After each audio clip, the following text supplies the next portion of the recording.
தூத்துக்குடியில் நடைபெற்ற நிகழ்ச்சியில் 1112 மகளிர் சுய உதவிக் குழுக்களுக்கு ரூபாய் 134 கோடி வங்கிக் கடன் இணைப்புகளை சமூக நலன் மற்றும் மகளிர் உரிமைத்துறை அமைச்சர் கீதா ஜீவன் வழங்கினார்.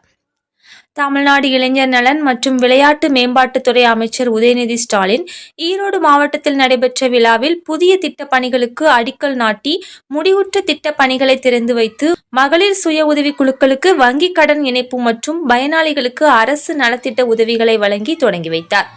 அதன் தொடர்ச்சியாக தூத்துக்குடி காமராஜ் கல்லூரியில் நடைபெற்ற விழாவில் சமூக நலன் மற்றும் மகளிர் உரிமைத்துறை அமைச்சர் கீதா ஜீவன் 1112 மகளிர் சுய உதவி குழுக்களுக்கு ரூபாய் 134 கோடி வங்கிக் கடன் இணைப்புகளையும் மற்றும் 3 மகளிர் சுய உதவி குழுக்களுக்கு மகளிர் சுய உதவி குழு உறுப்பினர்கள் தயாரிக்கும் பொருட்களை ஏற்றிச் சென்று சந்தைப்படுத்துவதற்கு ஏதுவாக ரூபாய் 15 லட்சம் மதிப்பிலான மதி எக்ஸ்பிரஸ் என்ற மின் வாகனத்திற்கான சாவிகளையும் வழங்கினார். நிகழ்ச்சியில் தமிழ்நாடு மாநில ஊரக வாழ்வாதார இயக்க திட்ட இயக்குனர் வீரபத்திரன், மாநகராட்சி துணை மேயர் ஜெனிட்டா, மாமன்ற உறுப்பினர் எடின்டா, மாவட்ட முன்னோடி வங்கி மேலாளர் துரைராஜ், உதவி திட்ட அலுவலர்கள் முருகன்,